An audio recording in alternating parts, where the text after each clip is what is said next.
Salut jeune padawan de 4e, aujourd'hui nous allons reprendre rapidement le cours sur narrateur et point de vue. Je t'avais demandé en fait dans une première partie d'essayer d'émettre des hypothèses sur les 3 textes que je t'ai donnés, sachant que nous connaissons déjà les 2 types de narrateurs. Le narrateur intérieur, personnage de l'histoire qui la raconte à la première personne, il dit je et nous, et le narrateur extérieur qui est une sorte de voix d'un conteur qu'on ne peut pas nommer, qu'il ne faut pas confondre avec l'auteur, la plupart du temps. Sauf quand il s'agit d'autobiographie où là l'auteur et le narrateur sont la même personne. Et donc ce narrateur extérieur raconte une histoire dont il est une sorte de témoin, mais il n'appartient pas du tout à cette histoire. Il va nous parler de personnages à la 3e personne. Il dit il, elle, ils, elles. D'accord? Donc ça tu connaissais déjà. Maintenant, dans le cas d'un narrateur intérieur, il n'y a qu'un seul point de vue, celui du narrateur personnage. On dit dans ce cas-là que le point de vue du narrateur intérieur est évidemment un point de vue interne. Jusque-là, tout va bien. Mais le narrateur extérieur, c'est un tout petit peu plus compliqué parce qu'il a 3 options.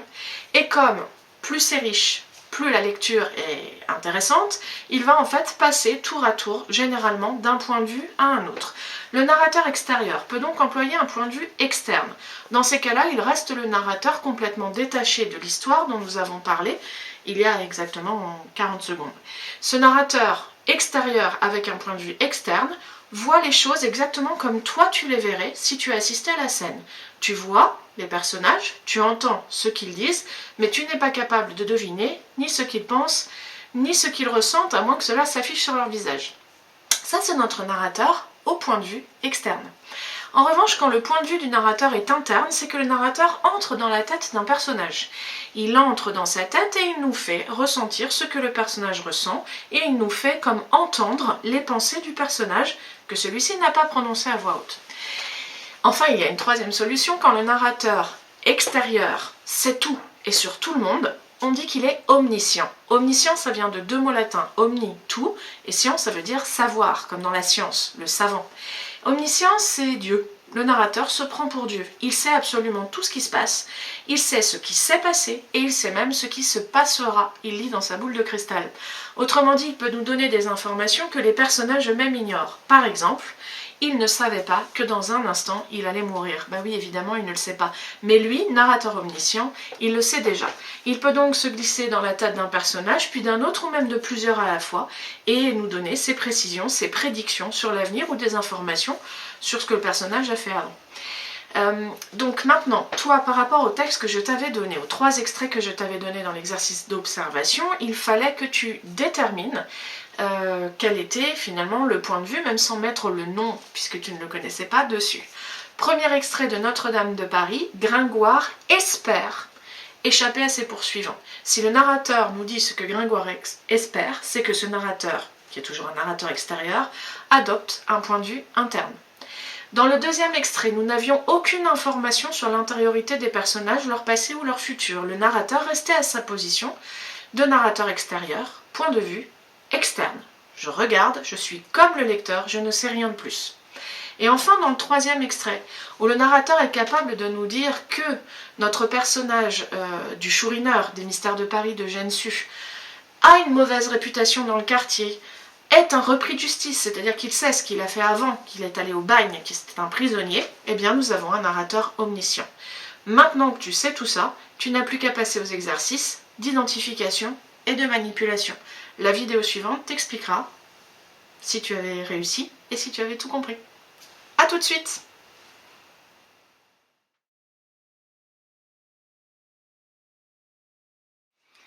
Nous voici de retour pour expliquer l'exercice d'identification et celui de manipulation sur narrateur et point de vue. Alors je suis obligée de m'aider du support parce que je ne connais pas tous mes textes par cœur. Donc dans le premier exercice d'identification, tu devais vérifier si tu avais bien compris narrateur et point de vue. Alors évidemment le premier extrait, celui de Conan Doyle, puisque nous avons un narrateur intérieur, le personnage dit « je ». Nous étions en septembre, il y avait, me semblait-il, forcément si le narrateur est intérieur, le point de vue est interne, il n'y a pas de doute à avoir. Dans l'extrait numéro 2, en revanche, un peu plus compliqué, on identifie déjà que le narrateur est extérieur, pas de prise de parole à la première personne. En revanche, Il nous fait entendre toutes les pensées et les émotions de la servante qui a assisté au crime dans la rue, commis par, tu ne le sais pas encore, Mr. Hyde, au cas où tu lises l'étrange cas du Dr. Jekyll et Mr. Hyde. Donc ce Mr. Hyde commet un crime et la servante qui est à sa fenêtre le voit commettre ce crime et se retrouve, alors voici dans les citations, frappée d'horreur alors que juste avant, on nous dit jamais elle ne s'était sentie plus en paix avec l'humanité. Donc toutes ces émotions sont racontées, mais elles sont racontées à la troisième personne, par le narrateur qui s'est faufilé dans son crâne. Autrement dit, narrateur extérieur et point de vue interne, celui de la servante. Enfin, dans le dernier texte, l'extrait des Misérables de Victor Hugo, vous avez une seule indication, mais qui nous prouve que le narrateur est omniscient, c'est « Avant peu, son arrivée serait l'événement de toute la ville ». Le personnage n'est pas encore capable de le savoir. Par exemple, le narrateur nous dit « S'il s'était retourné, il aurait vu l'aubergiste et il aurait deviné ». Le personnage n'a rien deviné, mais le narrateur, lui, sait déjà qu'on va parler sur le dos de ce personnage, que son arrivée sera l'événement de toute la ville. Autrement dit, narrateur toujours extérieur, mais cette fois-ci, point de vue omniscient. Voici pour l'identification. En ce qui concernait la manipulation, je t'ai donné un extrait de l'emploi du temps de Michel Butor qui raconta la première personne du singulier. Le narrateur fait part d'une expérience propre et donc on a une narration intérieure. Cette fois-ci, je t'avais demandé de transformer, de passer une narration extérieure, mais en respectant le point de vue interne. C'était très simple, il suffisait en gros de remplacer toutes les premières personnes du singulier par des troisièmes personnes du singulier. Autrement dit, les rues, les places que j'avais traversées devient les rues, les places qu'il avait traversées. Et ainsi de suite. Cet exercice de réécriture, c'est un exercice qui existe au DNB. Et bien entendu, il ne s'agit pas que de réussir à remplacer le narrateur intérieur par un narrateur extérieur point de vue interne, mais aussi de respecter l'orthographe.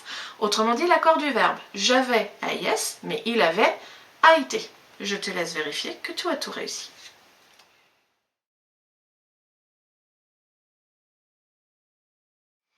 Si tu as tout compris à cette histoire de narrateur et de point de vue, tu es donc maintenant prêt ou prête à faire le petit exercice de rédaction à partir de la vidéo dans laquelle Bruce Wayne assiste à la mort de ses parents. Avant que nous nous quittions vendredi, je vous avais distribué à chacun un personnage différent de l'histoire. Alors petit erratum. Soit vous avez un personnage de l'histoire et dans ces cas-là, je vous ai demandé point de vue interne. Tu auras compris maintenant que ça veut dire narrateur extérieur, point de vue interne, celui du personnage que je t'ai donné. Soit vous avez un narrateur extérieur et un point de vue omniscient. Et dans ces cas-là, vous oubliez le personnage. Il faut donc raconter la scène en donnant des indications sur plusieurs personnages, ressentis, pensées, émotions, passé, futur.